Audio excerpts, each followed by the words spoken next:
Hello everyone, my name is Smriti Pradhan and I am from the Physiotherapy department. Today, in this video, I will be talking about a very interesting topic that is shoulder impingement syndrome in a gym enthusiast. And in this video, we will explore how resisted exercises play a major role in its rehabilitation. This video will take you through the case background, the science behind the condition, the role of physiotherapy, and what recent research and textbooks says about. So without any further ado, let's dive in. First, let's start with the case presentation. I will be sharing my screen and showing you all a case presentation of shoulder impingement syndrome. First, let's watch the video, and after that, I will be explaining the case to you all more clearly. Here, I will share my screen.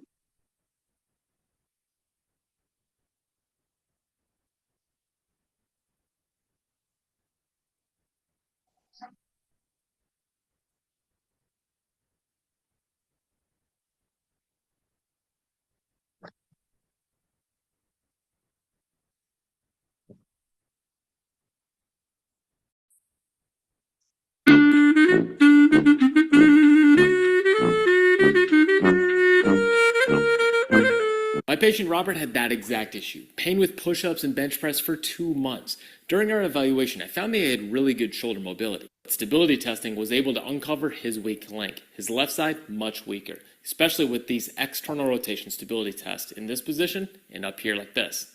This is similar for many who develop pain with pressing movements. It's not a flexibility issue to be stretched away, but a stability problem. So I started him on the Lock 3 shoulder routine of 20 reps in each of these three positions. He then did banded external rotation Ws with 5-second holds in the end position to prime his rotator cuff. And then we did banded bench press, really focusing on tensioning that band if he felt any pain for slow tempo reps.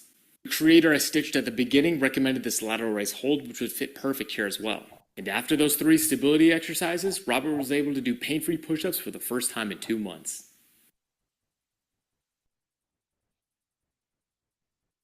So, as you all have seen in the video, that the patient was a gym enthusiast who has been training regularly for almost years and years. Recently, he started experiencing sharp pain in his right shoulder, especially while doing overhead presses and push-ups. On assessment, what they found was pain during overhead activity, weakness in shoulder abduction, positive Neers and Hawkins-Kennedy impingement test. This pattern suggested shoulder impingement syndrome, a condition where the rotator cuff gets compressed between humeral head and the acromion during arm elevation. Now, what causes it in gym goers? Usually, overtraining, poor posture, muscle imbalance, or lifting with incorrect technique. So, as physiotherapists, our focus is not just on relieving pain, but also on restoring muscle balance and strength. And that is where resisted exercises come into play. Now, what are resisted exercises? They are exercises where muscles contract against an external resistance like weights, resistance band, or even body weight. They are used to improve muscle strength, endurance, and joint stability. There are mainly 3 types of muscle contraction, namely isometric, isotonic, and isokinetic. In isometric, the muscle contracts but joint does not move. Example, pressing the hand against a wall. Number 2, isotonic.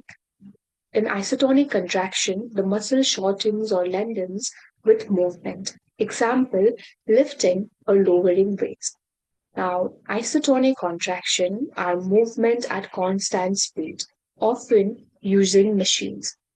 So, in shoulder rehabilitation, we use progressive resisted exercises, starting with light bands and gradually increasing load to safely strengthen the rotator cuff and scapular stabilizer. In shoulder impingement syndrome, The main problem is poor coordination between the rotator cuff and shoulder blade muscles. This leads to the humeral head moving upward, compressing the tendons beneath the acromion. Resisted exercises help in multiple ways. Number one, strengthening weak muscles, especially the rotator cuff, that are supraspinatus, infraspinatus, teres minor, and subscapularis, and the scapular stabilizer, that are serratus anterior and trapezius.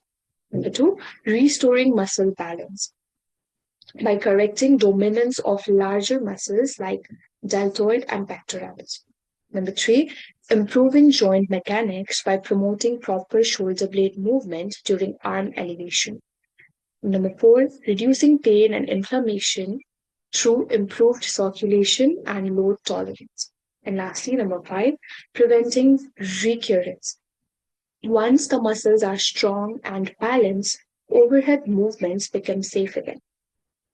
Now, let me now show you some practical demonstration of few of the important resisted exercises used in shoulder impingement rehabilitation. These exercises are performed by me on a dummy patient to make you all understand better. So firstly, I will be showing you all the video and will be explaining the importance of these exercises side by side. So here, let me share the screen with you.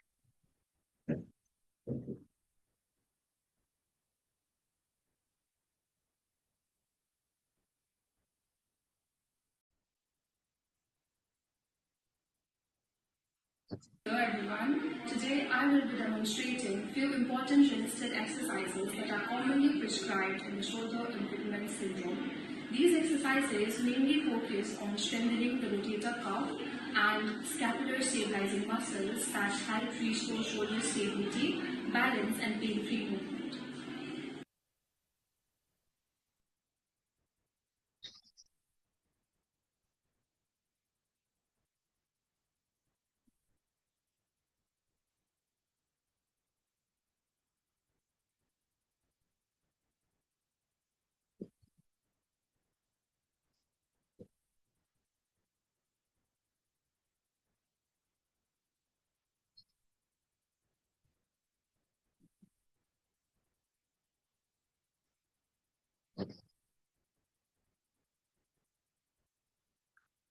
So, in this first exercise, that is external rotation with resistance band, the largest muscles are the infraspinatus and minor, which are the part of the rotator cuff, and these muscles are being targeted while doing this exercise. So, in this exercise, the patient holds the resistance band with the elbow bent at 90 degrees and tucked close to the side. Now, what I did was I asked the patient to slowly pull the band outward, maintaining the elbow close to the body, and then return to the starting position. This movement helps strengthen the external rotators, which play a key role in keeping the humeral head centered and preventing impingement. Now, common mistakes while doing this exercise include moving the elbow away from the body or rotating the trunk. As you can see in this video, that the dummy patient is doing exactly like this. The false movements can be seen in this lab video. So, what we need to ensure is that we always keep the elbow stable and movement control.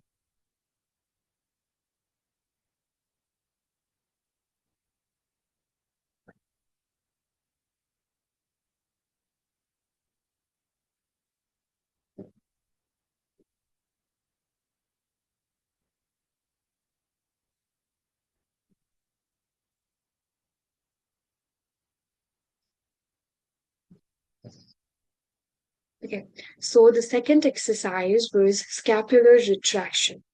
So this exercise focuses on strengthening the middle trapezius and rhomboids. Here, what I did was I asked the patient to hold the resistant band straight in front at shoulder level elbows slightly bent, and gently pull the band apart by squeezing the shoulder blades together and slowly return to their start position. This exercise improves posture and helps stabilize the scapula, reducing the excessive forward tilt and contributes to shoulder impingement. Here, what we need to do is we need to make sure that the shoulders stay relaxed, avoid shrugging them, and maintain smooth control throughout the movement.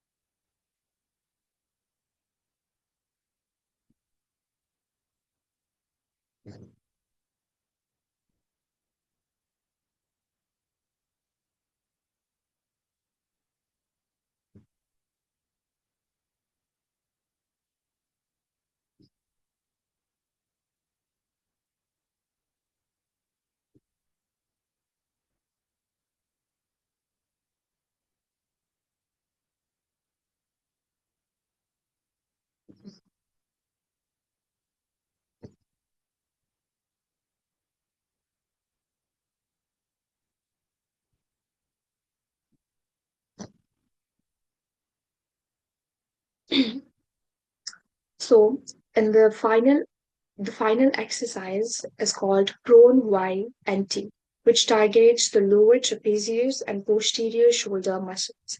So, in the first half of the last exercise, that is the Y position, the arms are lifted upward in line with the ears, forming a Y shape.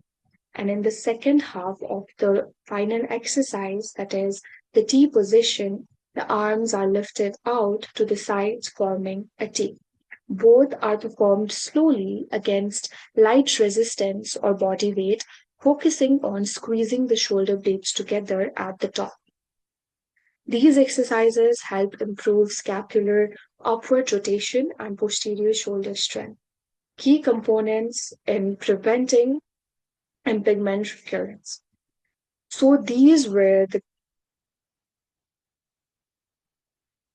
so these were the three key resisted exercises commonly used in shoulder impingement rehabilitation: external rotation, scapular retraction, prone Y and T. Each of these plays a vital role in restoring shoulder strength, stability, and pain-free range of motion. While demonstrating these exercises, always ensure correct posture, controlled motions, and progressive resistance to match the patient's tolerance. So now moving forward in the video, I, I will now show you what research says about resisted exercises in shoulder impingement.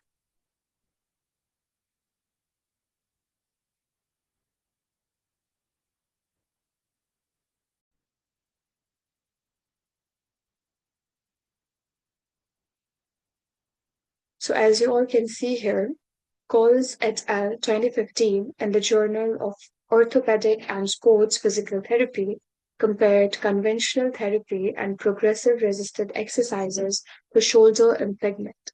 They found significant improvement in pain reduction, muscle strength, and shoulder function in the group that performed resisted training. Another systematic review by Littlewood at L 2019 in the British Journal of Sports Medicine concluded that progressive loading and resistance-based rehabilitation were just as effective as surgical interventions for many impingement cases. These studies highlight one major takeaway: strength-based rehab is not only safe but also highly effective in restoring full functional movement. Now, the importance of resistance exercise in shoulder impingement syndrome is not only mentioned in research papers but also mentioned in book chapters. Here I will share one of the book chapters with you all. So as you all can see here, according to Braden's Physical Medicine and Rehabilitation 6th edition, chapter on shoulder disorders, resisted exercises are described as a key component of the second phase of rehabilitation following initial pain control and mobility restoration. The text emphasizes that eccentric resisted exercises are particularly important in rotator cuff strengthening as they help the tendons adapt to load and reduce impingement symptoms over time.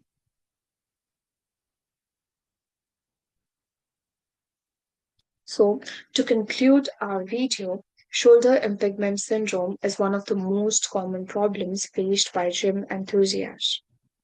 Through the use of resisted exercises, physiotherapists help in not just reducing pain, but rebuilding strength, stability, and performance.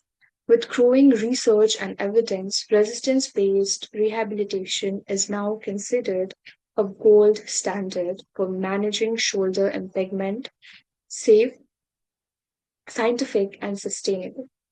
Thank you for watching. I am Shmiti Pradhan, and this was my video on shoulder impingement syndrome and the role of resisted exercises in rehabilitation. Stay strong, stay healthy, and do not forget movement is medicine.